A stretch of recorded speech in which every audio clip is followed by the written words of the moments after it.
The Brothers of Promotional Prep will be hosting a high-rise seminar May 4th at Passaic County Fire Academy. It'll feature Chief Mike Turpak, Chief Alastair Pratt, and Chief Frank Montaigne. Don't be shy. This class is open to anyone. Career, volunteer, firefighter, and officers are all encouraged to take advantage of this amazing opportunity. If your department has high-rise or mid-rise, residential or commercial, even if it's in a mutual aid area, you're doing yourself a disservice to yourself, your people, and your community if you're not preparing for these high-risk, low-frequency incidents. Go over to Promotional Prep on social media or promotionalprep.com and get registered today. Hi, everybody. Welcome to another great run number 10 with Superintendent Eriks Gabliks of the National Fire Academy. Eriks Gabliks is the current Superintendent of National Fire Academy in Emmitsburg, Maryland, a position he has held since November of 2020. He began his fire service career in 1980 when he joined the volunteer Adelphia Fire Company in Howell Twp, New Jersey. Over the years, he has served in 4 volunteer, career, and combination fire agencies. In 1991, Chief Gabliks joined the Oregon Department of Public Safety Standards and Training. The DPSST is professional standards for public and private safety professionals in the state of Oregon, and they operate the Oregon Public Safety Academy. In 2010, he became the agency's first employee to rise through the internal ranks and be named director, a position he served in until 2020, and he had the honor of serving under 3 Oregon state governors. Chief Gabliks holds a master's degree in public policy and administration from the Portland State University. He has also completed the Executive Fire Officer Program at the National Fire Academy and the Executive Development Institute at the FBI Academy in Quantico, Virginia. Chief Gabliks is a past president of the North American Fire Training Directors and serves on various state and national organizations, including the Drexel University Fire Injury Research and Safety Trends Advisory Committee. He is an active member of the International Association of Fire Chiefs, the New Jersey Career Fire Chiefs Association, and a life member of the Oregon Fire Chiefs Association. And yes, he is the brother of the famous Eriks Gabliks, who served as state fire warden for the New Jersey Forest Fire Service for more than a decade, and is now a cooperative fire specialist for the United States Forest Service, and serves as Deputy Incident Commander for the Northeast Area Type 1 Incident Management Team. They are both proud first-generation Latvians, speak, read, and write the language. Without further ado, I'd like to introduce Superintendent Eriks Gabliks. Good evening, sir. How are you? Hey, Nick. Good to be with you. Thank you for having me. Thank you for coming. I am excited about tonight's show. So tell us about yourself. Tell us where it all started. Wow. It all started actually in Howell Township, New Jersey, but even way back then, born in New Brunswick, and a block away from our firehouse was fire station number 5. And, on the way to and from school, we would stop at the firehouse. The doors would always be open, and the firefighters were always very friendly. So, that's the first time we saw fire trucks. And obviously, anytime the fire truck went down the street, you had to kind of see what was going on and where they're heading out. But that was like really young. And then our family moved out to Howell Township, New Jersey. We lived right next door to, believe it or not, the Monmouth County Police and Fire Academy on Route 33. I know a lot of your listeners have attended that facility for amazing training opportunities there. It's no longer the Police and Fire Academy. Now it's just the Fire Academy, serving all of the fire departments in Monmouth County. But we lived right next door to there, and the Fire Academy really became our playground. So we would go over there after school and, jump around in the towers and do different things there, and got involved in a lot of the different activities, almost kind of like mascots for the academy staff. They were super nice to my brother and I. And then one day we met an individual who was a police officer for Howell Township. His name was Toby Rowe. His official name is Raymond Rowe. But Toby Rowe was an active member, past chief of Adelphia, And he said, "Why don't you guys join the fire company?" So we said, "We don't even know how that works." So he said, "When you're 18, fill out an application and we'll do the rest." So, that's kind of how we got into the Adelphia Fire Company. I was the first one in. And then years later, Maris actually was one of the first junior firefighters. So at the time I was in Adelphia, we didn't have a junior program. So Maris was one of the first junior firefighters, along with some other folks. Some of them you've worked with, Nick Thomas P. Ward, Yeah, just retired from Navy just Earl, retired the other day. firefighter, right? Another Adelphia junior firefighter who rose through the ranks there. So, active in Adelphia for a number of years.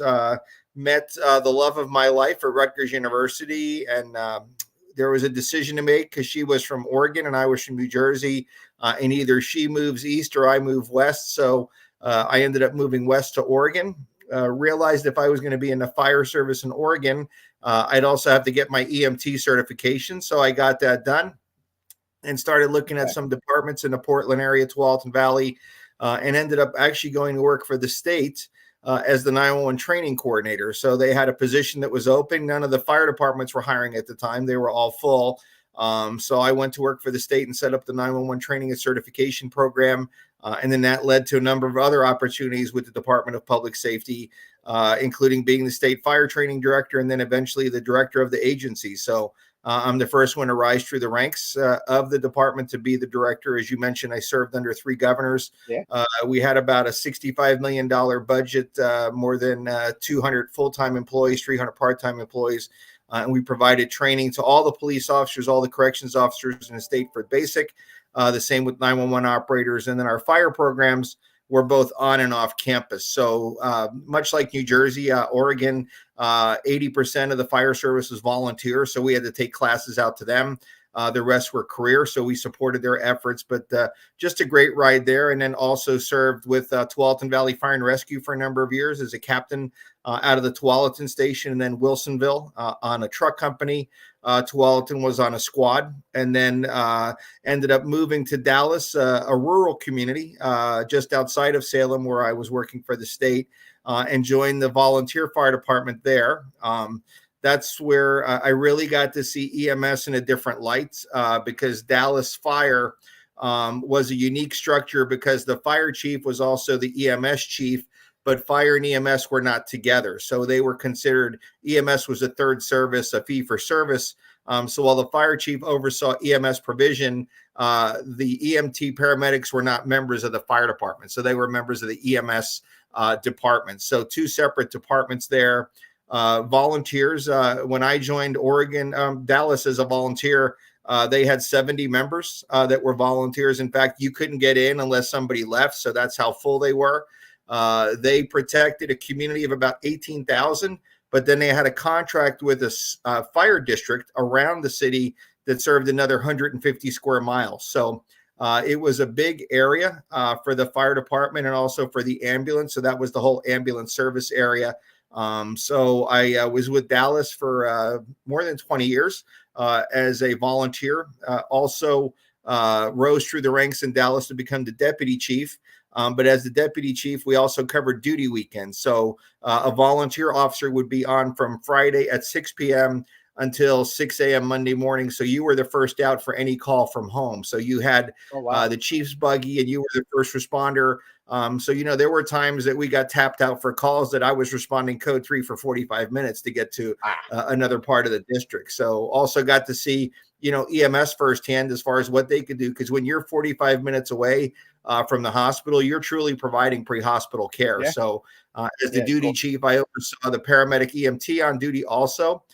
So that was pretty neat, and just really got to see a lot of different things that I didn't see in New Jersey. And it's not a knock on New Jersey, because New Jersey, in most communities, fire and EMS are very separate, and the only times they might see each other is on a car wreck. So really got an experience there, not only with Tualatin Valley, but also with Dallas. Got to see a lot of amazing training programs, participate in those also, and got to see some pretty innovative operations, but pretty neat ride there. Yeah, definitely. I mean, it's just 45 minutes to a hospital. I mean, New Jersey, you can't swing a dead cat without hitting a hospital. So I mean, that's Yeah, like you said, and 45 that's a minutes whole was nother. to a level 3. Yeah, 45 minutes was to a level 3 or 4 hospital, right? That was like Yeah, good for stitches, good for a broken leg, but anything major, was an hour away, medevac. if not by helicopter. So, yeah, Yeah. yeah. I mean, that takes the golden hour to a whole nother extent. That's I, I Mhm. I can't even imagine that being here in New Jersey. You Um, is that so? I was thinking Dallas. I was seeing these Dallas pictures. Yeah, that's me as a deputy chief. So that was on a job that we went over to assist our neighbors in Polk County. So with Dallas, what was interesting was that Dallas was in Polk County, and between Polk County, Marion County, and Benton County, we ran under what's called RFOG, Regional Field Operations Guide. So the idea there was that regardless of what department you were in, you can plug and play with anybody in that region as far as standing protocols. So, we'd all respond to a structure fire the same on a warehouse, the same on a plane crash. So, auto aid was something that was used quite a bit. While I was a member of Dallas, we transitioned a number of ways. So, when I started, like I mentioned, we had two EMTs, one EMT, one paramedic on a shift, 24 hours a day, lived in the station, and they would be out in the ambulance if there's a call. Then they added a second unit, so both BLS, ALS, so always a paramedic and EMT. So we staffed up 2 ambulances. But then as the calls for service went up, so over the years, and I'll just give you when I started, fire was running about 600 fire calls a year, some of which may have been a medical related call, but not a direct tap out for medical assist. Okay. Then the ambulance was running about 3,000 calls a year with the 2 ambulances in service. When I left, and over the years, the call volume went up. So fire was running more than 1,000 calls a year, and EMS was running over 5,000 calls a year. So the system was at a place where a volunteer only response was not sustainable. Yeah. So what Dallas did when I started there is Dallas had staff members. So they had a chief that was a career employee, a fire marshal, a training officer, and a community service officer. So those 4 people worked Monday through Friday, 8 to 5. They also came back if there was a call after hours. But the response really came augmented them by volunteers. And as we were getting more and more call volume, and people were working farther away from home, the city transitioned to having a career crew on duty originally from 6A to 6P, because that's when volunteers were away working. And then volunteers would pick up the response after 6 p.m. But now as the call volume even went up more, where there was times that 3 ambulances were out or 4, and volunteers no longer could meet that demand for that 3rd and 4th ambulance staffing. So those combination fire departments would jump on the 3rd ambulance and take it out. Staff would take the 4th ambulance out. But now Dallas, when I was leaving, went to putting those firefighters on a 24-hour day. So they're working a 48 on, 96 off, but that gives them 3 people on an engine, 24 hours a day in the community, but also they could staff up that 3rd out ambulance if they need to. Okay. All right. Wow. Yeah. I Similar problems around the world, the country. The call volumes are going up, and Yeah. Well, and volunteering is going down. yeah, and I think, Nick, what I've been fortunate to see, and I see right now, as I travel, every community is trying to figure this out, and every community is different. So what works, in Wanamasa may not work in Ocean City, it may not work in Yeah. Marlton, right? So each Yeah. community in New Jersey is trying to figure out, how do we staff, how do we meet the community needs, but also how do we fund this? So you have a 100%. lot of fire departments that have been traditionally volunteer that are just not getting the members anymore, right? So how do Yeah. we get ready to meet the needs of our community? We already see in New Jersey combination departments that were never there before, right? We're bringing in a daytime crew, or we're bringing in an engine crew 24 hours a day to staff up, and volunteers augment that. And other larger communities, because of call volume and just challenges getting volunteers, and in some cases because of the size of the community, are fully staffed, right? Some have been historically, but you're Yeah. now seeing departments having career chiefs and career firefighters that have never had them before, simply because they can't find enough volunteers. And in some communities, maybe they've tapped out everybody that could be a volunteer, right? They live in an aging community. Maybe everybody is outside the community. They don't want to volunteer. So, but at the end of the day, that municipality has to figure out how to provide fire and EMS services to its residents. Absolutely, 100%. And not only that, but I'm sure you see it from the administrative side. There's so much that goes into being the fire chief nowadays.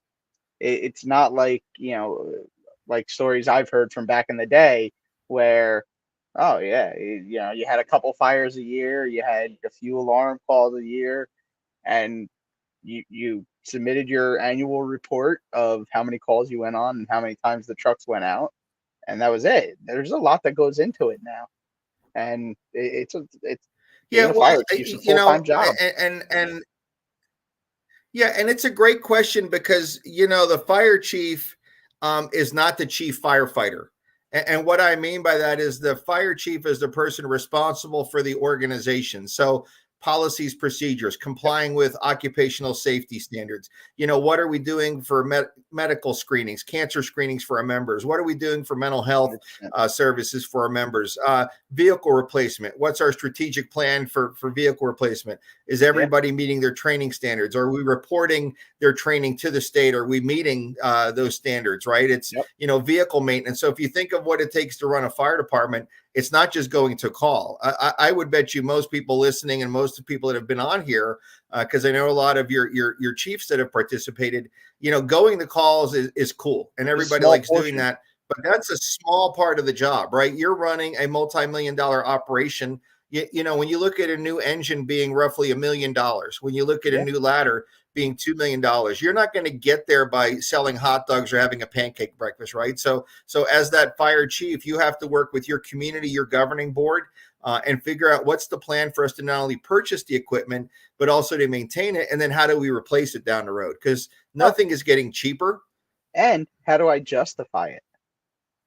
Yes. How do I tell, it's one thing in a fire district. Used to be when, the fire districts had their elections and their fire district commissioners were generally all volunteers that understood the fire service. Now you're getting a lot of commissioners running that have no tie to the volunteer fire service or the fire service as a whole. And now you're explaining, well, why does he need fire structural gloves and rope rescue gloves and extrication gloves? Can he just use the same ones? Aren't gloves? And now you have to something so simple. But Nick, you have to explain that. And some people that aren't connected. And I agree, but and the fire chief has to understand. And I agree with you 100%. No, go ahead. I think there's a delay. Yeah, I agree with you 100%. But some of this is on us, right? We have been very very set in the ways we are, right? Mm-hmm. And people don't know that a fire engine costs $1 million. They don't know that turnout gear costs $1,000 per set. They don't know if I ordered a fire truck or an ambulance today, it's not going to be here for 3 years because of supply chain issues, right? 100%. So some of that's on us that we don't tell people what we do. We don't tell people we need help, and we don't tell people what things cost, right? So, one of the things and I mentioned growing up in New Brunswick, what I loved living in New Brunswick is whenever the engine was in the building, the door was open. Yeah. Right. And you can see your fire truck, you can see the firefighters. But if you think of most of our fire stations now, because of building security, making sure things don't get stolen, all those kind of things, the doors are closed unless there's a call. So, part of that is on us to educate our communities about not only what we do, but what it costs, why we do what we do, the risks that we have, right? Most people in our communities probably don't realize that we are seeing more firefighters in our country die from suicide than are dying in a line of duty. 100%. Most of our residents probably don't realize that cancer is the number one killer of firefighters, right? So how do we educate those that we serve about the risks and what we need to mitigate those risks? So you're spot on. And I see, not only New Jersey, but around the country, there's a lot of departments that are doing really great work, are finding people that want to work there, are finding people that want to volunteer there. They have really good community support. And then you see others that don't do anything about that and wonder what's wrong. Yeah, absolutely. And you know what I see a lot of right now in New Jersey? I see a lot of towns that are focusing on recruitment and retention for the volunteer fire department because we have a problem. Our numbers of volunteers are down. So we need to recruit and retain. That's all well and good in my eyes. And you know me, I came up in the volunteer fire service. I'm still in the volunteer fire service. Um, but why aren't we working on so recruit and retain is our plan B. We need to start, with funding and the way, 2% caps and everything like that. We need to start working on plan C.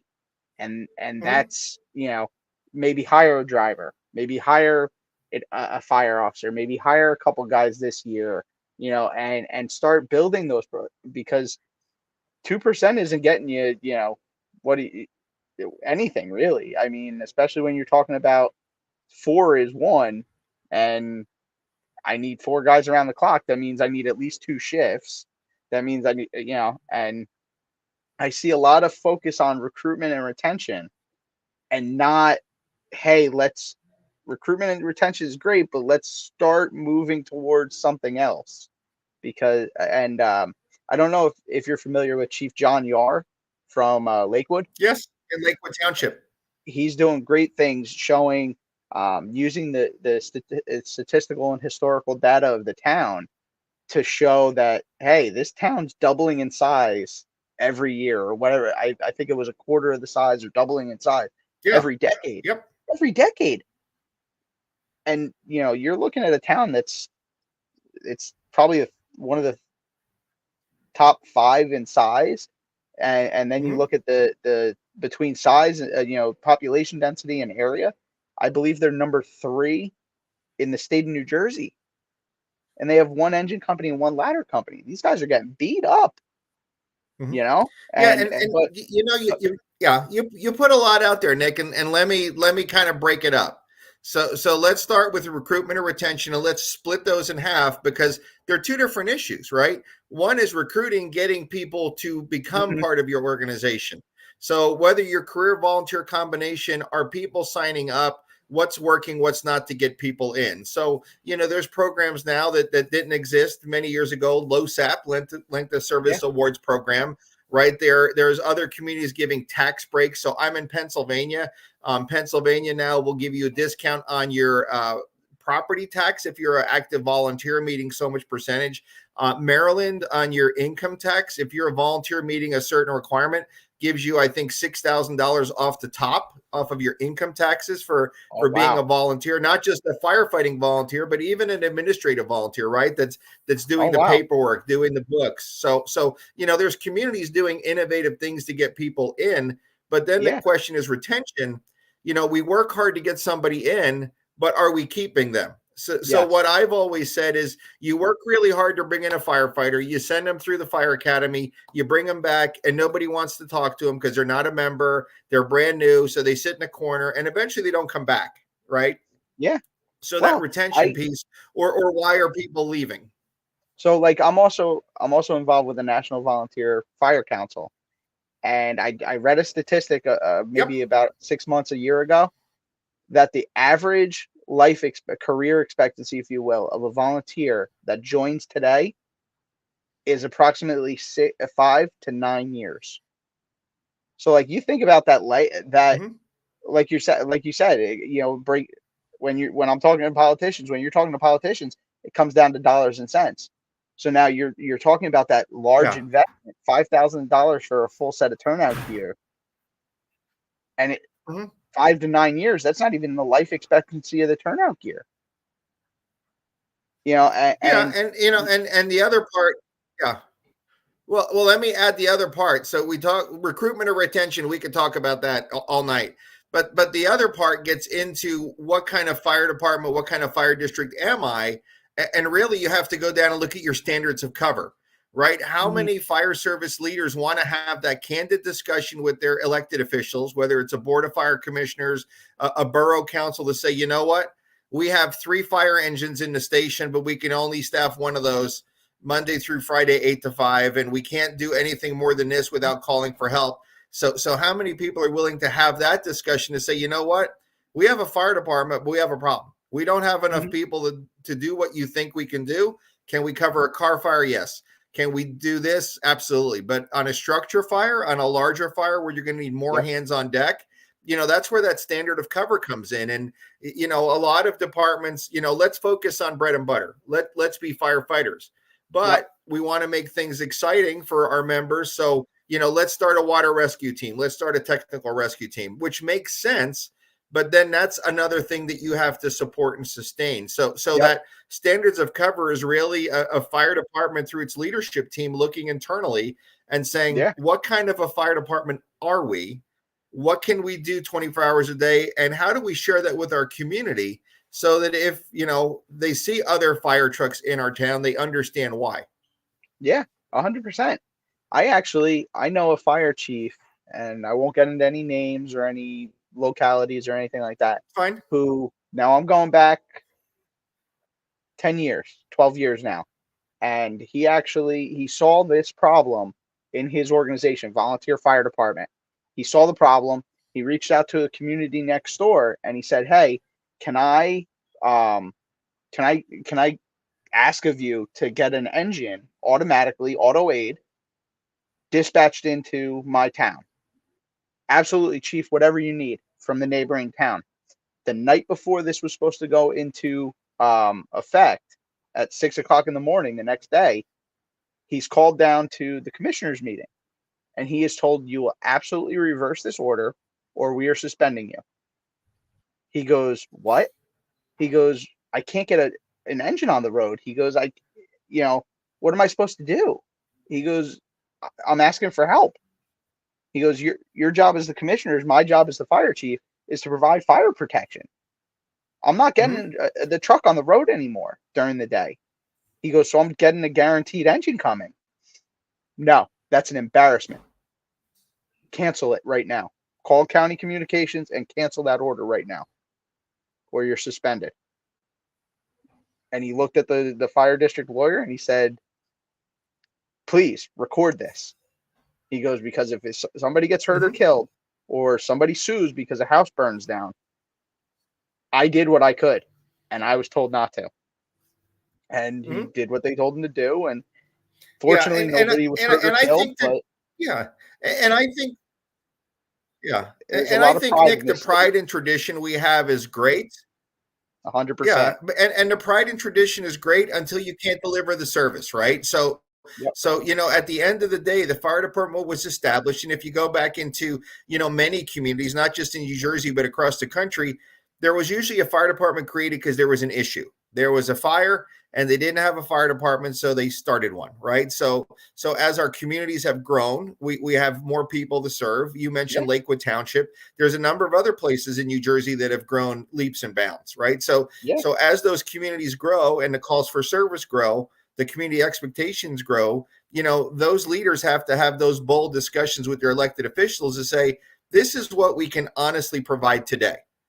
This is where we come up short and we need some help. So that help can come through mutual aid. It can come through automatic aid. It can come through hiring additional firefighters. It could be having career firefighters, right? So again, each community is different, but those are those bold discussions that those leaders need to have with their communities so that the community doesn't just think, oh, there's fire trucks in the building, we're good. No issues here, but you realize that there's only 7 people to operate those 3 fire trucks. That's not a guarantee. 100%. And I mean, you're familiar with New Jersey as much as I am, and it's there's still a lot of towns that have the boy and girl club elections in November and December, and people don't understand that the role and responsibilities that they're taking on in these positions of leadership and responsibility, and it's unfortunate. And they don't understand that community risk reduction surveys and scopes of practice, and and then they sit in front of a town committee or a town council and they don't know what they need to do to articulate that new $1 million engine or that new $2 million ladder truck. Right. Because we've never done the research like that. We've never done the Mhm. data and calculated the data. It's so now. How do you does the National Fire Academy have any kind of outreach type programs like that, or to train people that Yeah, could use the absolutely. training? No, absolutely, Nick. And it's a great segue, right? So the National Fire Academy, and the title is kind of misleading because when most people hear Fire Academy, they're thinking, burn buildings, towers, fire engines, ladder trucks, someplace you're going to go pull a line, stretch a hose up to a, third story burn building, throw some ladders, draft out of a pond. And that couldn't be the furthest from what the National Fire Academy is. So, the National Fire Academy goes back, honestly, this year is the 50th anniversary of the United States Fire Administration. And a lot of your listeners may have heard of a document called America Burning. Yeah. America Burning was written by members of the fire service, so our forefathers, who identified that we had a problem with fire in the United States. That problem was claiming thousands of civilian lives every year. It was claiming hundreds of firefighter line of duty deaths every year, thousands of firefighter injuries every year. We didn't have codes and standards for buildings for fire protection. We didn't really have a national network for training standards for our firefighters, both career and volunteer. So America Burning was presented to members of Congress. It resulted in the Fire Prevention and Control Act of 1974. And that actually set into motion the creation of the U.S. Fire Administration, which is where I work. And with America Burning was envisioned the National Fire Academy somewhere in the Washington, D.C. area, similar to our military service schools. So a lot of people know Carlisle Barracks, for example, in Pennsylvania is where the Army War College is. Obviously, you have some other schools, West Point, New York, Annapolis. And not that by any means are we a military organization, but what that report envisioned was a National Fire Academy similar to those schools where our current and future fire and EMS leaders can come and receive professional development classes that are not available at the local level. So we don't do firefighter one, we don't do fire inspector one, we don't do instructor one. That is done by county academies, local fire departments, state programs, etc. So that's not our niche. What we provide are classes that are not available. So community risk reduction, youth fire center intervention, EMS leadership classes, advanced life support classes for hazardous materials, wildland classes, wildfire urban interface, leadership management, data analysis. So we've got about 75 different classes that we offer on campus. We have about 30 classes or so that we offer off campus. And then we've got a number of virtual offerings. So on an annual basis, our team through our partnerships reaches about 90,000 career and volunteer firefighters across the country. Only about 8,000 of those are coming into Emmitsburg, Maryland. So the rest of those are either virtual or off campus. So resident classes, let's kind of slice it up. So resident classes, we have an online catalog. We have a quarterly application system. So you go online, you see the classes we're offering. You want to attend, you fill out an application online. You include your chief's or your supervisor's name. So in this case, let's say that you're my chief, Nick. So I put in your email address. I've applied for the class. You get an email that I've applied. You get to check, yes, I support Erik's application. It goes into our admission system. We screen the applications to make sure the folks are qualified for the class that they've applied for. If you're accepted, we send you back an email saying you're in. Here's the rules of the academy. Here's the dates that you selected. Here's when you show up. If you fly into the airport, which is Baltimore Washington International, that's our hub. We actually run a bus to and from BWI to pick up our students. If you drive in within the local area, that's great. We reimburse you for your travel, so you're not out of pocket to get here. We provide the lodging for free on campus in our dormitories, individual rooms, separate bath and shower. We also have a number of training venues on campus, so classrooms as well as hands-on scenario-based venues. So you're going to be in a class with 25 to 30 of your peers from not only across the United States, but also at times internationally. So we do allow one international student per each class. So Oh, the wow. resident classes are in high demand, but not so high that we turn people away. There are some areas where we have more demand than we're able to supply. So again, we're staying on resident classes, but resident classes, popular fire investigations. We Yes, run a they are. 2-week fire investigations class. And there is about a 3-year waiting list for our fire investigations classes. We do hands-on scenario-based training. We have a burn lab on campus. We have an amazing partnership with the ATF. So ATF provides us with agents who are investigators, chemists from the lab, also an attorney. So whenever we're teaching investigations classes, we have a mixed cadre of seasoned professionals training our new investigators. We train law enforcement and fire investigators to do fire investigations. So in a lot of communities, that may be a law enforcement officer, a sheriff's deputy, a state trooper that does fire investigations. So we're in high demand for that.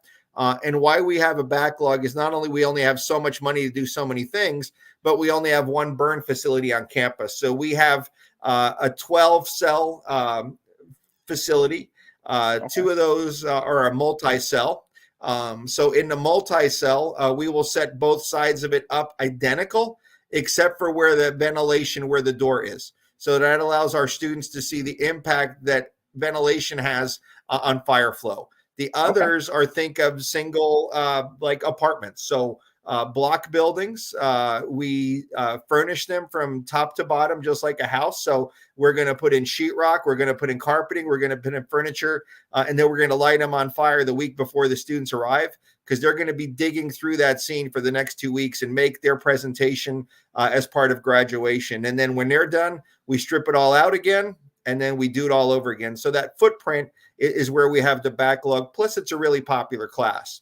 Yeah. We also have backlogs in our incident management training. So we have a simulation lab on campus, which allows us to bring in images so that the incident commander is actually going to see the building that they arrive on. So, for example, one of the scenarios is a lumberyard.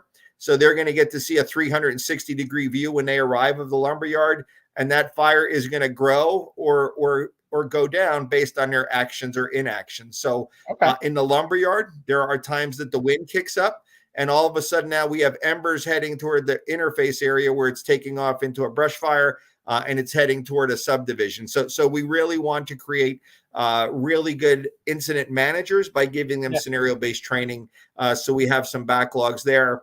And then the other area we have backlogs, and not really a backlog, but a lot of demand, which is our executive fire officer program. So EFO, we are able to accept 150 students per year. We accept 500 applications per year. So this year in January, we opened up executive fire officer on January 1st, and we said we will open up the applications through the end of February or until we hit 500 applicants. We hit 500 applicants by January 15th or 16th. So that many people applied. So that's the competitive nature of that class, and that's just bandwidth. We can only do 150 in each cohort, and that's a 2-year program. So those folks are on and off campus taking classes over a 2-year period. I was going to say that's a hybrid program, right? Yeah, but the other classes, I mean, people apply, they may not get in right away, but we encourage them to reapply. In other classes, we have room and they're in because they're qualified, right? So those are resident. We have great partnerships with the state fire training directors. So New Jersey Fire Marshal's office and Kane University, they're the hosts for our off-campus classes. So we give 2- and 6-day classes out on a regional basis, and they find the locations for it.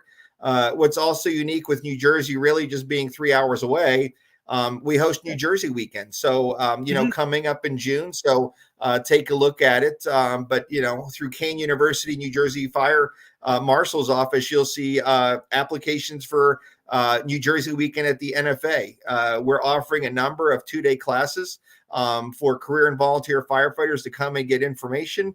On Sunday night, we let you go home and you're back in your own bed the next, that night, and get ready to work on Monday morning. So we do that virtual, easy. You log in and take a class. And then the other thing is we have a partnership that I didn't mention with about 130 colleges, universities across the country that offer associates and bachelor's degree programs against the national guideline that we've created in partnership with the schools. It kind of gives us another force multiplier for training opportunities. Wow, that's awesome. That's Yeah, incredible. I and the mean, key, Nick, and I think I probably mentioned this, but like resident classes, no cost. The only expense to the participants is their time, and they have to buy a meal ticket on campus. and what's that? I've only been there for the Safer and the AFG grant peer reviews a couple years ago, but well, I think Yeah, it was like it's the $5. meal ticket is more than $100, right? Because you're paying for 3 squares a day, so Yeah. there is a cost to it, but all of that is covered, online. And in a lot of cases, the fire departments reimburse the students Yeah. for their meals. Hmm. Absolutely. And it's beautiful. I mean, beautiful campus. Now this is the main building, right? Yeah, so yeah, let's talk about that. So the campus is historic. Even though the National Fire Academy has only been around for about 40 years, U.S. Fire Administration 50th anniversary, the campus that we are on, which is beautiful, is also historic. So it was originally St. Joseph's College, established by St. Elizabeth Ann Seton. It was the first Catholic all-girls college in the United States. It's the birthplace of the Catholic education system in the United States. A number of the buildings are more than 100 years old. The two oldest buildings are actually pre-Civil War. So that is a barn that we have on campus, which is not historic. It's just old. It's used by our facilities group.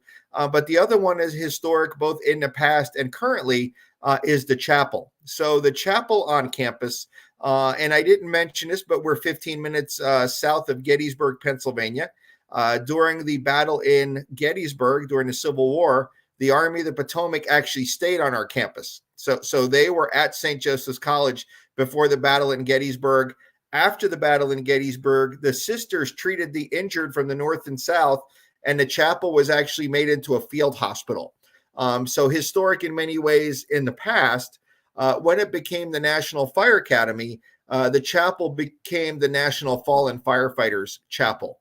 So even though it's not an active chapel with services every week, we do still host special events on campus with the National Fallen Firefighters Foundation. So they do an amazing job, not only honoring the nation's fallen and supporting their families, but also they have a number of programs that they offer and resources to reduce line of duty injuries and deaths. So I mentioned that's why the fire administration was created, right? So we've reduced the number of firefighter line of duty deaths. We've reduced the number of injuries.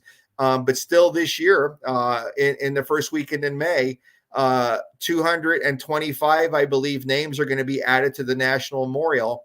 And about 100 of those are from last year line of duty deaths. The others are from previous cases that were not known to the foundation or medical cases that were being adjudicated. So if you think of COVID, right, firefighters that died of COVID, so those have been all vetted, and they're going to be added to the memorial this year in May. So even less than 100 is still too many. So our commitment, and I think our goal, not only from the National Fire Academy, is, we honor the fallen each and every day.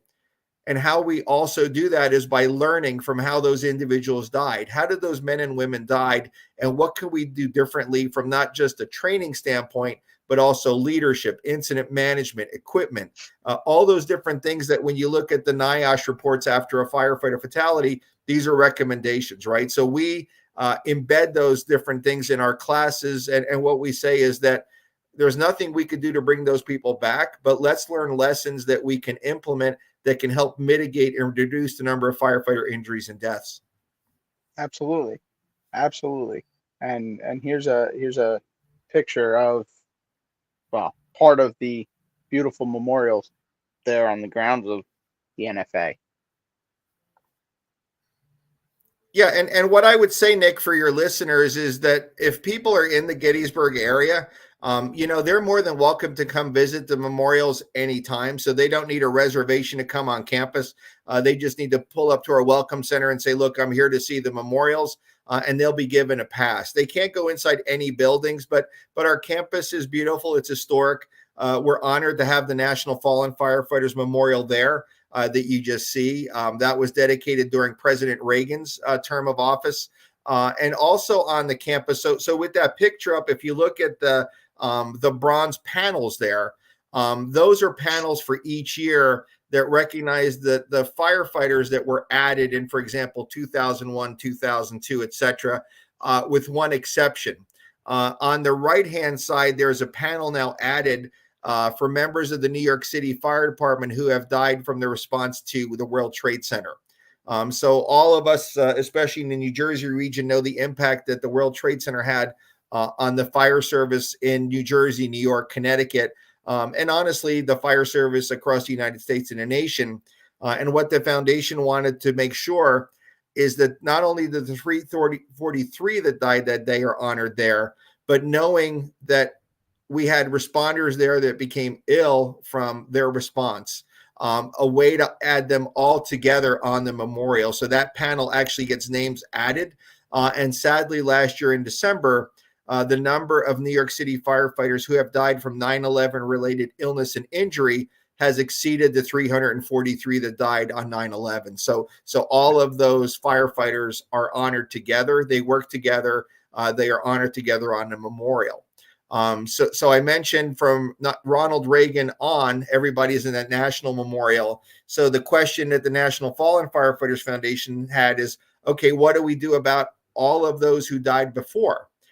So what is on the campus, and you see this in some of the pictures, but there are paver stones all over the campus that are engraved. So what the foundation did is reached out to each state and said, please send us your history of your line of duty deaths so that all of our nation's fallen firefighters, career volunteer combination, structural, aircraft, wildfire, men, women, Black, white, Hispanic, Native American, etc., are all honored here together.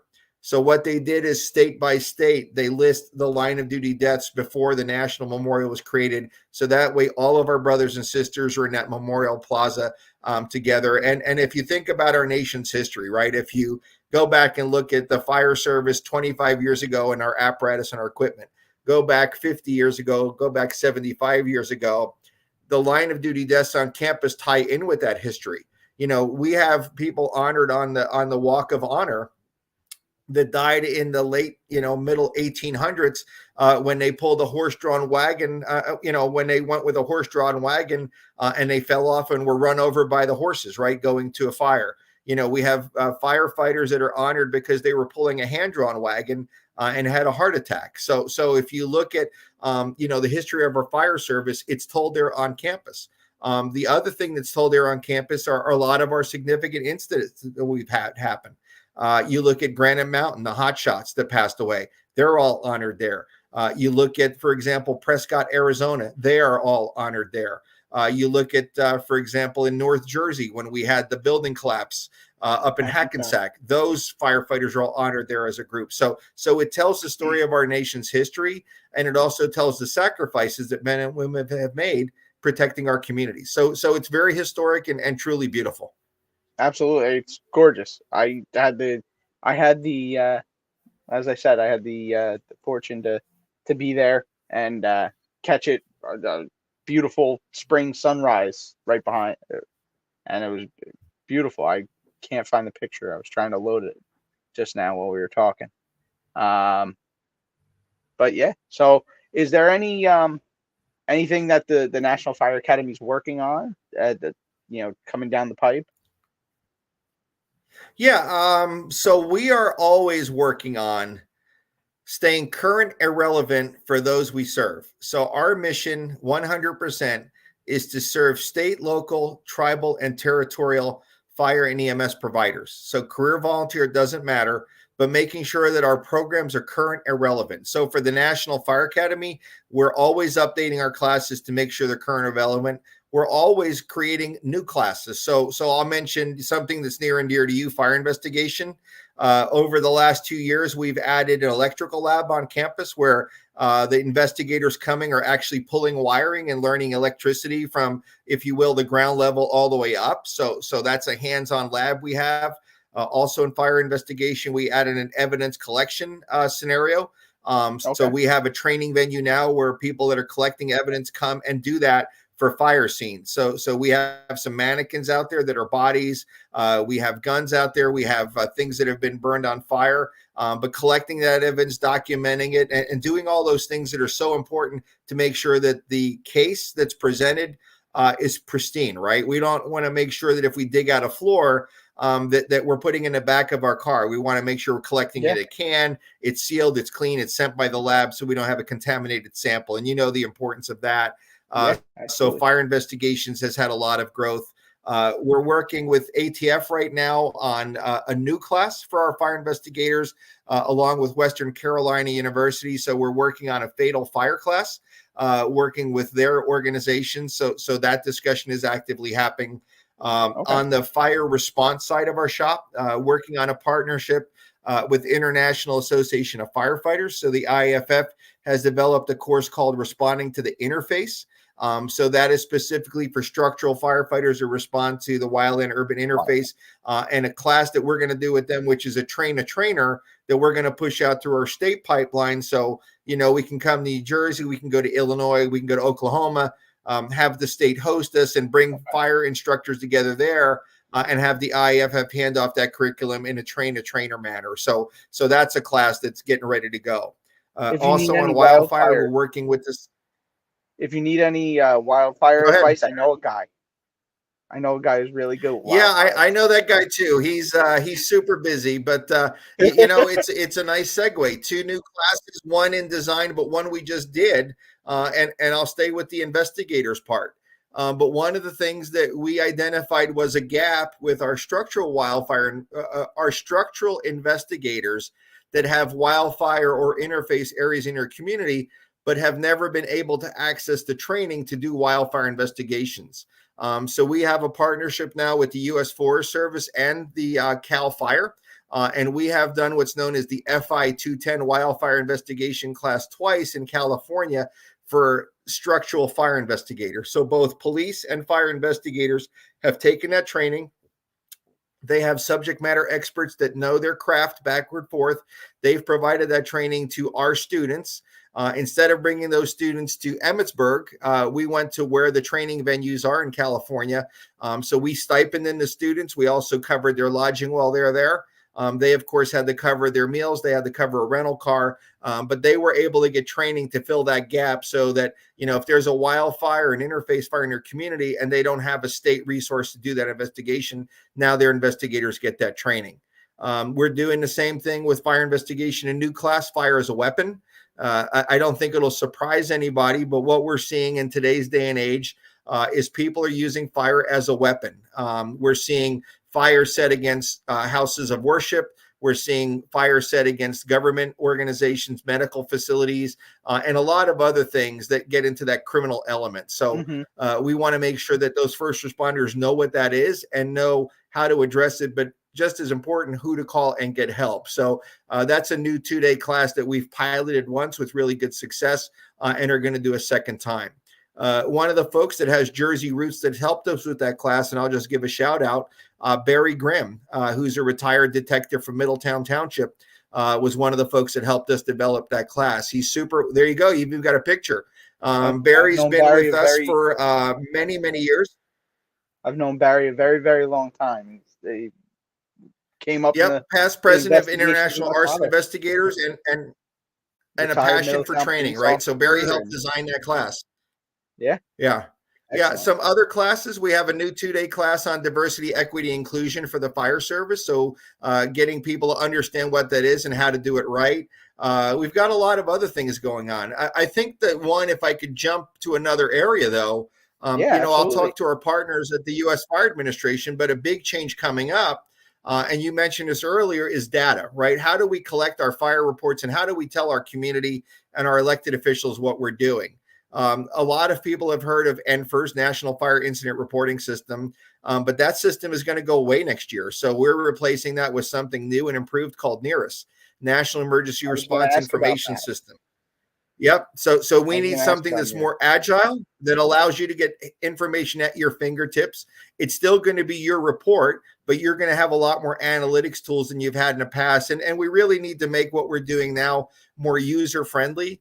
And I don't think it's a surprise to anybody that listens to your show, but firefighters are smart, but firefighters can be lazy. So at 3 o'clock in the morning, when you're ready to go back to sleep, just the few keystrokes you have to hit on a fire report so you can close it out. You don't want to hit that because that's going to give you a drop down, and that's going to give you a drop down. And we're at a place where we're probably asking too many questions on the fire report that aren't giving us what we need. I mean, there's great information there, but people just aren't filling it out. And the IT term also is garbage in, garbage out, right? So, Yep. so where Dr. Lori Moore-Merrill, the fire administrator, wants to go is let's make an agile platform that's user friendly, but also gives us analytics. Because one of the places that we struggle is telling our story. Let's be able to tell our community, our fire board, our borough council, this is what our fire department's doing. This is the fire issue in Bergen County, in Sussex County, in Atlantic County. This is New Jersey as a whole compared to Pennsylvania, whatever. So that's going to be rolled out. We have 6 communities already that are beta testing the new system. And next year, we're going to turn it on for the whole country. But we're also very honest that what is going to happen initially is the base model. And then we're going to build on it over time. But we got to start with a base that everybody can address and accept. And then we'll build more modules on it over time. And if people are interested, if people are interested, all you have to do is Google, NERIS, NERIS, National Emergency Response Information System. We have a web page up specifically for that. We've done a lot of webinars that are online. There's a place you can post questions to the staff that are developing it. And who's developing it? We have a partnership with Department of Homeland Security, Science and Technology, and they selected UL Fire Service Research Institution, which is actually doing the build. So a lot of Dr. Steve Kerber, Dr. Dan Madrikowski. So it's that same group that does a lot of great work for the fire service already in the science and analytics role. So they're building the data system known as NERIS. Excellent. And actually, I was just talking yesterday, I believe it was, with next week's guest, who's a lieutenant in Evesham Career Fire Division, and Lieutenant Jim Heisler. And we were talking about the NIFers and just the simple factor of capturing the dollar amount saved, dollar amount lost, and what that can mean at the end of the year when you report that. And now you're saying, hey, this one fire that we had, we saved $1 million. We only lost 750, or this was a bad one. We lost 700 million in the warehouse. But what did we save? Yes. And the analytics of all of that is just that's how you need. Unfortunately that's what we need. We can't go to, like we were saying earlier, you can't just go to the mayor and council and say, hey, I need two new $1 million ladder trucks, or two new $2 million ladder trucks, and 15 people. You need the numbers to the penny pinchers. Well, it's they hold the purse string. Yeah, well, and I think and Nick, I think one of the things that's happened historically is law enforcement has done a better job of informing their communities and elected officials using data. They can tell you how many car clouds they've had, burglaries, robberies, all those things. And while the fire service has a system, we really don't use it the same way. So, we have to, and this ties into your earlier comment, we need to do a better job of telling our story, but data helps us tell our story. Yeah, absolutely. Now, is there going to be like the firefighter near misses and close calls and rescues? Is there going to be a component for that in the nearest, or I know that there's a lot of discussions about what else can it do, right? So one of the things that the U.S. Fire Administration team, the UL team, and the Homeland Security team are doing is looking at what other partners there are. So, for example, the wildfire partners are really interested in what we're developing. So is DOT's FEMSA, Pipeline Hazardous Materials Safety program. They're saying maybe we can use this for what we're trying to get. Another one, ATF, fire investigations, right? So they're saying maybe this is what we need, right? So there's a lot of discussions going on, but I think also our staff wants to build that solid base first, and then build on it. But yes, the partnerships are very active, and there's a lot of interest in what else can we do with this system, and how can we better not only use the information, but how can those that use the system make full access with it. Okay. Excellent. I love it. And we'll wait for you to kind of respool. We lost you there. Oh, can you hear me? Okay, you're back. Okay. Sorry about that. No, I told people to wait until you got back, so you're good. No, don't wait. Just keep going. They don't want to hear me. They want to hear you. Yeah. Yeah. You know, Nick, one thing I'll share. So if you look at what are we working on, right? So one of the things that the fire administrator, Dr. Lori Moore Merrill, did is she has brought together our national fire organizations under something called Fire Service One Voice. And what she recognizes is that there are times that we don't all speak with the same voice. And what she said is, look, National Volunteer Fire Council, International Association of Firefighters, International Fire Chiefs, etc. What are the areas of concern where we all agree on, career volunteer, doesn't matter, that we have needs? The first round identified 6 of those. Cancer is the number one issue facing the fire service, not just in the United States, but globally. As many people may or may not know, but the World Health Organization identified the firefighting profession as a carcinogenic profession because of the exposures and the impact that has on our firefighters. The number 2 concern out of that group, that Fire Service One Voice, is mental health. Providing resources across the country for our first responders, doesn't matter, career volunteer, but I am struggling with what I saw. I'm struggling with the fire service. I just went to a fatal fire and I've never seen a child that's been dead. How do I get that help? So not only having culturally competent clinicians available to help, but how do we, as that first level officer, that engine lieutenant, that truck company captain, be comfortable saying, you know what, you're on my rig every day. You don't seem to be the same. Is everything okay? And getting our firefighters to be comfortable saying, I'm not okay. I think I should talk to somebody. And when they say that, to don't do what we did many moons ago, which is suck it up. That's just the way it is. Realize that people react differently. So mental health is number 2. Number 3, recruitment or retention. Doesn't surprise you. We've talked a little bit about that. Number 4, codes and standards. We have communities that haven't adopted the most recent fire code or maybe even the last 2 fire codes. We have some communities that are fighting to keep what they have because we have different groups coming in saying we need affordable housing and we can make affordable housing available if we just roll back some of these fire codes. Do we really need sprinklers in these townhouses, right? All those different discussions. So codes and standards is in there. The next one is environmental response challenges to our first responders, especially in the area of wildfire. What we're seeing now across the country, and New Jersey is not exempt from this, we're seeing places that have never flooded before. We're seeing wildfires where we've never had them before. We're seeing tornadoes drop down where they've never happened before. So how do we prepare our first responders for that? And that's one of those discussions that group is working on. The other thing that ties into that is that we in the United States are no longer in a wildfire season. We used to have seasons, right? Memorial Day through Labor Day.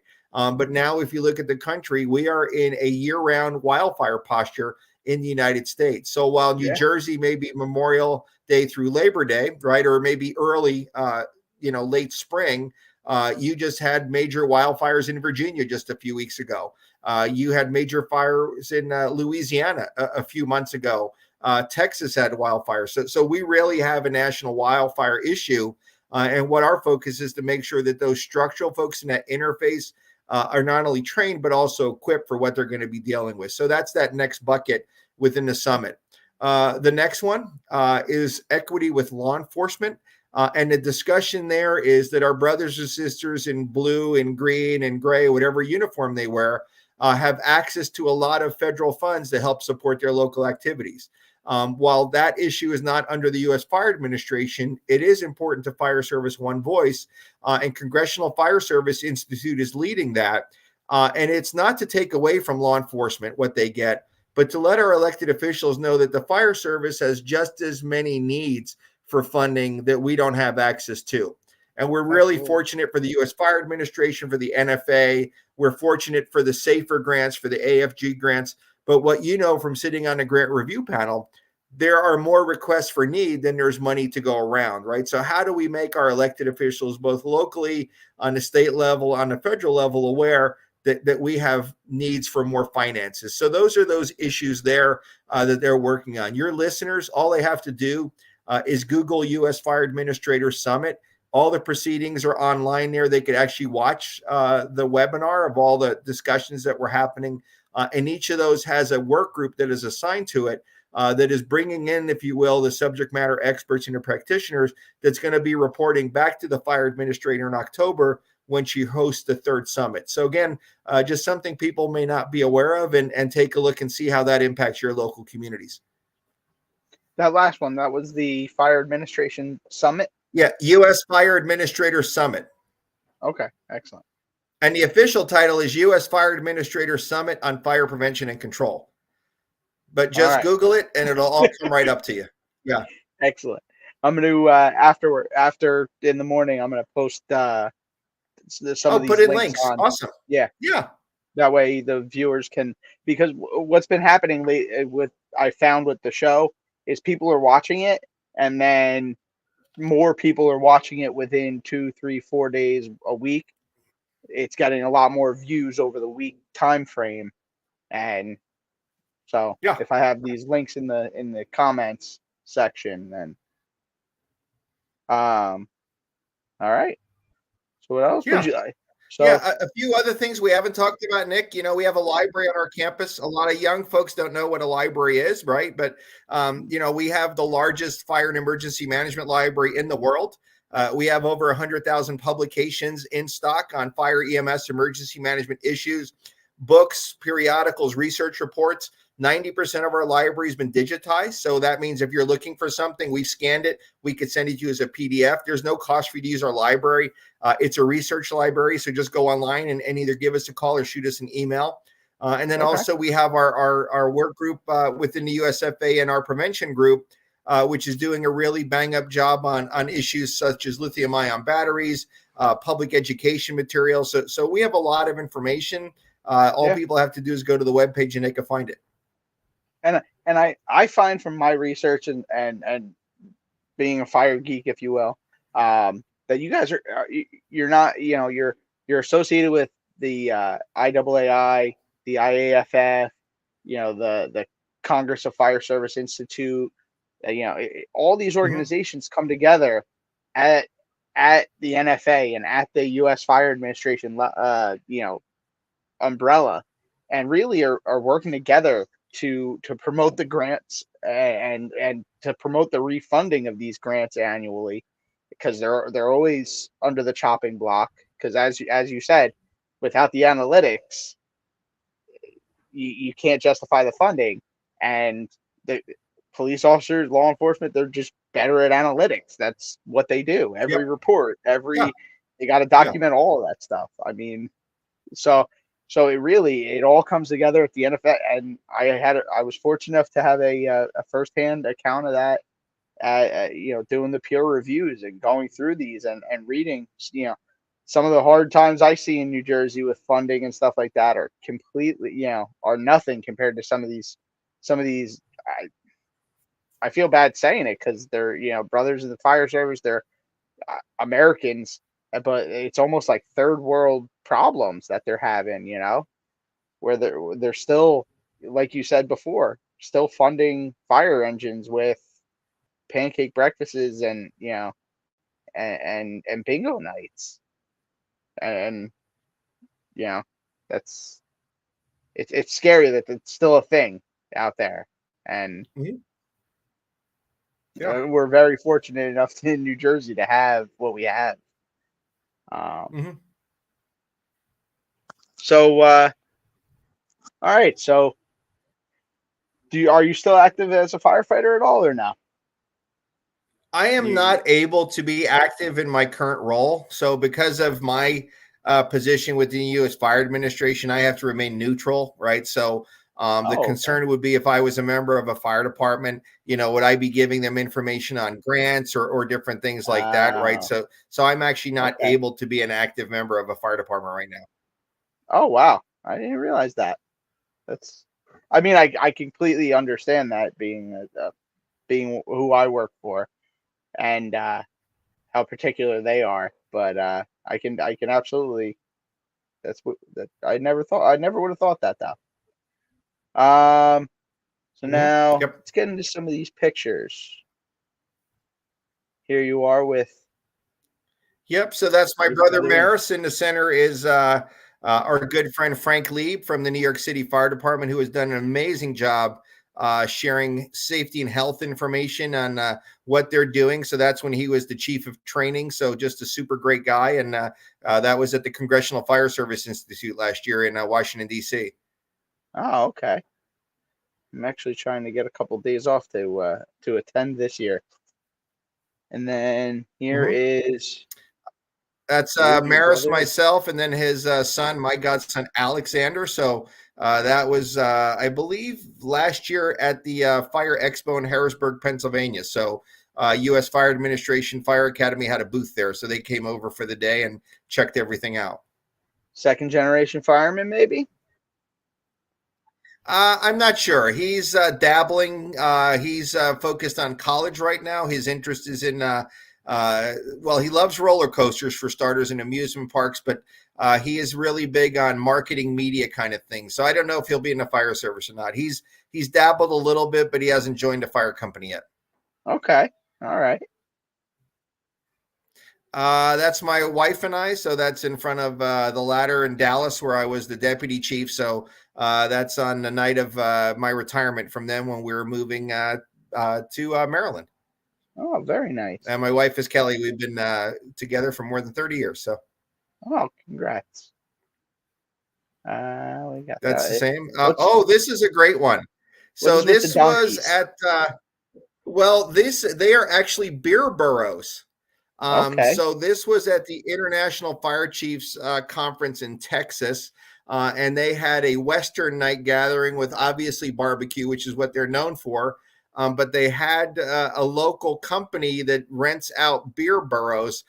So these two donkeys were a group of six, and they had in their saddlebags beers. So they would walk around the party. So if you needed a beer, you could just grab it out of their saddle, and then they'd go back and fill up again. So they had a good time. As you could see, they're dressed up with their neckerchiefs on, and just a pretty neat event there in Texas. All they're missing is And something helmets I know and you'll never see in New Jersey, Nick. no, You'll not at never see all. that in New Jersey, Nick. No, not at all. Oh, the only thing they're missing is hip boots and leather helmets and they could be firemen. They could. And what's interesting is I talked to one of the women that was there with the burros. They actually have 6 teams of burros, and they are busy every night of the week at either parties, conferences, or other events where they want beer burros at them. That's incredible. I want to go to Texas just for that now. Right. That's why I sent you the picture. Who would see that? So this is a great pick. This is from Fire Rescue International last year. So of course myself, Dr. Sarah Jenke, who's an amazing person, a really good friend, but she has done an amazing amount of research on firefighter safety and health. Next to her is Gary Kirchbaum, retired deputy chief from Prince George's County, who is now the chief operating officer for the National Fallen Firefighters Foundation. In his hand is Crackle magazine, and Dr. Janku is actually featured in that. Crackle is focused on firefighter health and wellness, so that was a great way to share her work. Again, Chief Lieb, and then the person to the right is the director of the First Responder Center for Excellence. So that's Ed Klima, who's out of Delaware. So that was a great pick. Oh yeah, that's great. Yeah, that was last year in Kansas City. So that is someone that your listeners will be very familiar with. That's Chief Jimmy Smith at Ocean City Fire Department. So I was down on the Jersey Shore, and we caught up for lunch. So All right. And then I think I actually want to say I this was on the other is side of the bar for this picture. You might have been. So that was in Wildwood. That's the New Jersey Career Fire Chiefs Association party after their meeting as part of the Wildwood Firefighters Convention. So This was at that again, barbecue myself, joint. Chief Jimmy Smith. It was right in North Wildwood. So Chief Tony Correa, very active current president of New Jersey Fire Chiefs Association. Right next to him is Nelson Wiest, at the time the fire chief of Atlantic City International Airport, also the president of New Jersey Career Fire Chiefs. And then Charlie Lind, who a lot of your folks will know, is the president of New Jersey Deputy and Battalion Chiefs Association, and retired Jersey City Fire Department officer. So just a great group of people and a great event. Oh, absolutely. Absolutely. Yeah. I want to say I was at the other side of the bar for that one. Okay. All right. So do you have any other comments or anything you'd like to bring up, or anything you have going on I'm yourself? good. Or we can get No, into you the had a New list of Jersey questions I thought you were going to be asking me. Yeah. We're going to get into the Jersey questions go right with now. the New Jersey questions. We've been rolling for over an hour. Let's do it. All right. Is it pork roll or Taylor ham? I'm not I don't care about either. I mean, I'll do either one, but when I'm in New Jersey, I want a good bagel. All right. Yeah. Right. Central I Jersey want a bagel. bagel for breakfast. Growing up, Eli's Bagels on Route 9 and Pond Road in Freehold was the place to go. I know that's a different business now. I Barron's was going to Bagels in say, I didn't want. Bricktown, another great place. Yeah. I was going to say, I I want a didn't want to bagel be the for bearer breakfast. of bad news for you. No, I knew they're out of business. I'm okay. I'm up there quite a bit. Best pizza.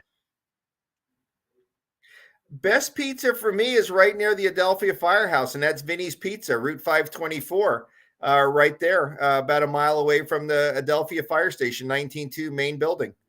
Yeah, that's. I know it's not as exciting as Federici's in downtown Freehold, right? I mean, Squan Tavern is great in Manasquan. Pete and Elda's up in Neptune. Those are all great, and I wouldn't say no to those. But if I want a slice of pizza at lunch or a slice when I'm driving through, even a pizza Sicilian, I'm going to go to Vinny's. Hey, every time we all get together at my grandmother's for something, we stop at Vinny's and pick up pies. There you go. All right. Do you go down the shore, or do you go to the beach? I go to the shore. All right. Jersey Shore, right? Yeah. Which beach do you prefer? Well, there's two. If I'm in Monmouth County, I'll do Belmar. So what my brother and I do a lot is we'll park in Spring Lake, and we'll walk all the way up to Asbury Park, and then we'll walk back down to Spring Lake where we park. So that's a good hoof. But that's a great walk. So we'll do that. If I'm in Ocean County, it'd probably be Point Pleasant. All right. You got to stay. And walk, then, and we have, of course, if I'm south, my wife and I love Ocean City. Okay. Yeah, you mentioned Ocean City a couple times tonight. Yep. America's Family's Resort. Spring Lake, we'll walk up to Asbury Park and back down. Well, you guys are staying in shape for the. You should come with us, Nikki. You'll get a good walk out of that. We'll call you. I think I'm working that day. Yeah, sure. I'll send my dad. Have your dad come out. We'll take him for a walk. We'll bring him back home. We're done. Does Central Jersey really exist? Yes. Thank Central you. Jersey is right across the middle where the neck is, right? So Monmouth County, Middlesex County, that is Central Jersey. I know that, there's been debates about this. It was an ever debate. I mean, growing up, and I'm dating myself, it used to be 201 or 609 area code, north and south, right? But Central Jersey is right across that middle. Absolutely. Proudest accomplishment or achievement on the job? I've been involved in so many different things in a lot of amazing organizations. There's a lot of things that I've been involved in that have made a difference in people's lives. But I would say the greatest accomplishment are the people I've worked with, but the people I've mentored that are now in leadership positions. So, there's probably at least 15 people that are in director or chiefs positions that I mentored along the way, and they're really great people that have an amazing passion for service, and took opportunities for classes and professional development. Are doing a great job leading. So it's those people that I've had a chance to mentor, even though I didn't think of it as mentoring at the time, and even myself, and I know you, and your dad's done a lot of this. There's people that along the way have told us different things, like you should sign up for this class, or you should do this, or you should go check that out, right? And you didn't know why at the time, but you went.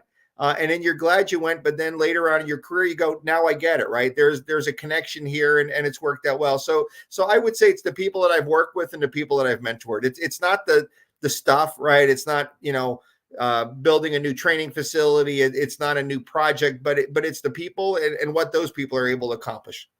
Absolutely, absolutely, and I'm actually it's very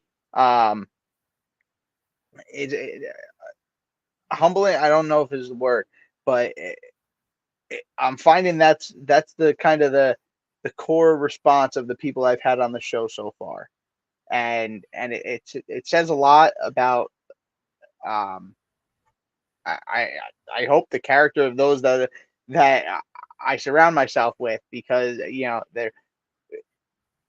it's about the people that they're bringing in and they're bringing up, and they're bringing up to the net, and are rising around them, if you will. And it's very, from somebody watching, as everybody, it's very, very, I don't know the word, but it's special. uh what Yeah, advice and do you you know, have? it's not, well, hang on. Let me jump Yeah, on that yeah. one before you ask the next question. But what's interesting? It's not about the awards that you're given. It's not about the ribbons on your uniform, right? Those are recognition for accomplishments, but the accomplishment is that intangible. Those people, right? What impact have you had Hmm. in the organization, in the community, and those people that are now taking your place when you retire, when you move to another position, right? It's that captain that's now applying to be the battalion chief, right? It's the deputy Yep. that wants to be a chief. So getting those people ready, and it's not about the what I wear on my rank is not who I am. This is what I do, right? And not everybody gets that. So I think that's why I would say the people part is the biggest accomplishment, and Absolutely. watching them grow and flourish. Yeah. Okay. Absolutely. So your next question.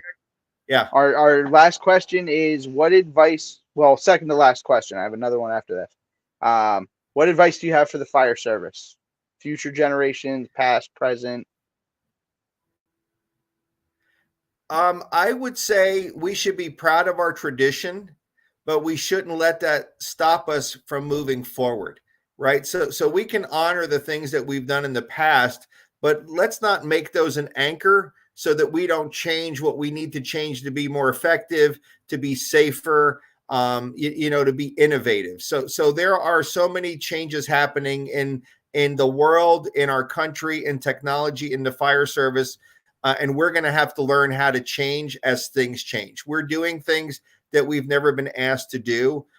Every day there's some new technology coming out. When it goes wrong, they're going to be asking us to respond to it. So embracing the change is going to happen, continually learning, and also realizing that sometimes we have to ask our younger members what's going on, so that we can kind of make sure that we're connected with what they're hearing and seeing. And I'll use an example in recruitment or retention. How we find new members today is different than it was 5 years ago. So let's ask those new members coming in, what is it? How are you getting the word out to people? So if you're looking for a job, where would you find it? So that's just one example out of many. But let's be proud of the past, but let's not tradition weigh us down from making the changes we need to reduce the number of line of duty deaths, to make sure we're wearing our air packs, when we're in a IDLH environment, to deconning on the scene, right? That sooty helmet with all the crap on it after we came out of a structure fire was cool 20 years ago. Now it's not cool, right? Let's get Yeah, that cleaned up as soon as we can. Let's take a shower. Let's be ready to go. Let's decon. And that's what's cool today. 100%, 100%. And that. So now, those are my official questions. What is Latvian?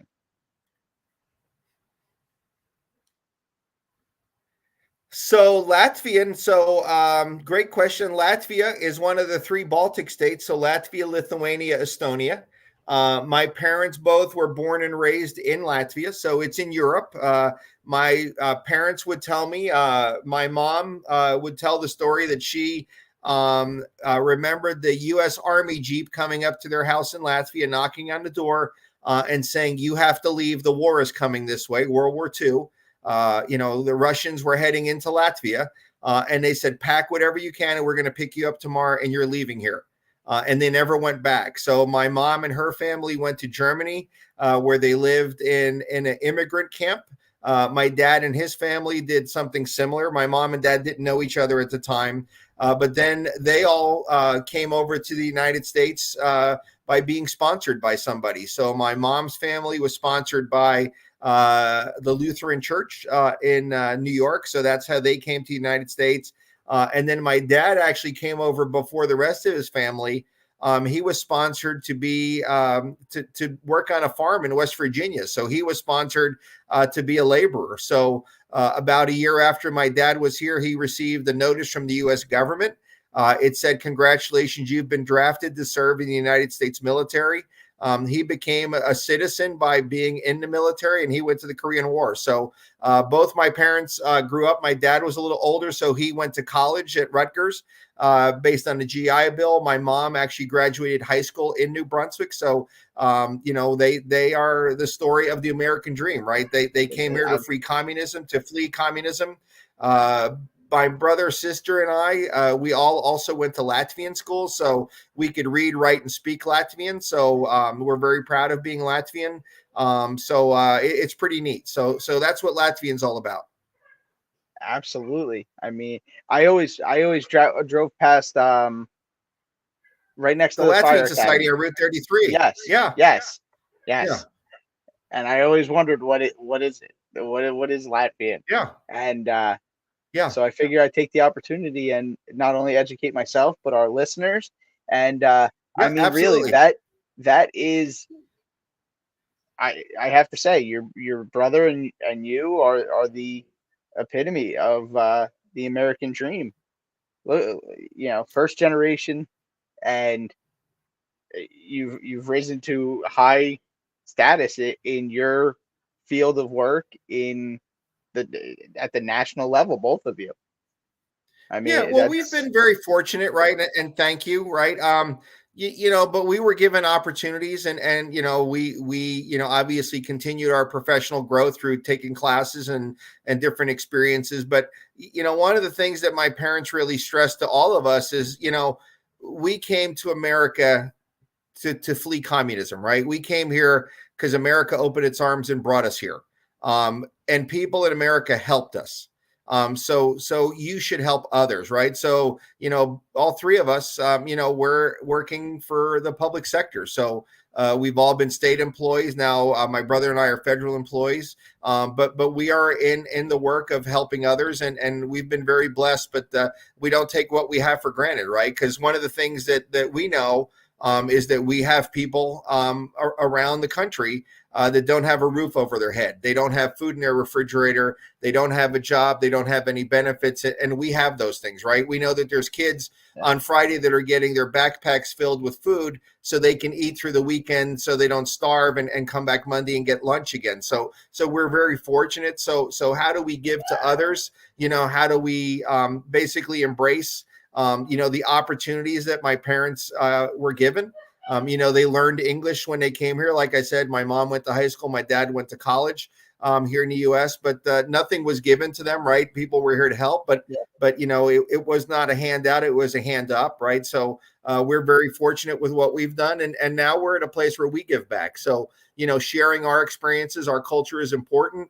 But we're also very blessed to work in the fire service because each and every day, firefighters around the country, career volunteer, are helping community members. And that's, when somebody, heaven forbid, has a house fire the day before Christmas and all their toys are burned up. How many stories have you read where the engine crew, the truck company goes to the store, buys toys for everybody, wraps them up so those kids have a Christmas, right? The countless stories like that of not because somebody said you should do it, We do it because we know it's the right thing to do. So we're blessed. Absolutely. So thanks, Nick.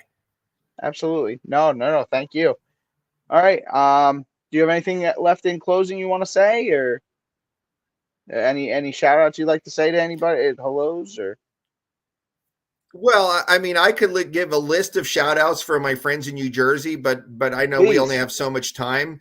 Well, I would say to you, Nick, it's cool to see where you're at, because I remember when you were born, my friend, and your dad and I go back many years ago, and we've pulled many ceilings and vetted many roofs in our careers. So it's great to see everything you've done. And anytime I get to go back to New Jersey to visit family, friends, I'm really excited about it. And thank you so much for having me on the show. Thank you for taking the time. I really appreciate it. And my dad said to make sure I said hello for you.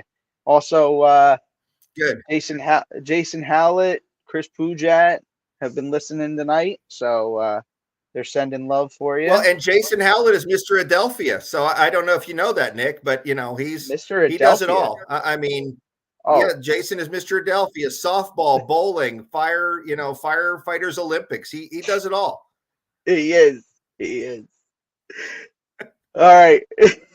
All right. I'm gonna put you in the backstage. I'm gonna say goodnight, and then we'll say goodnight on off the screen. Deal.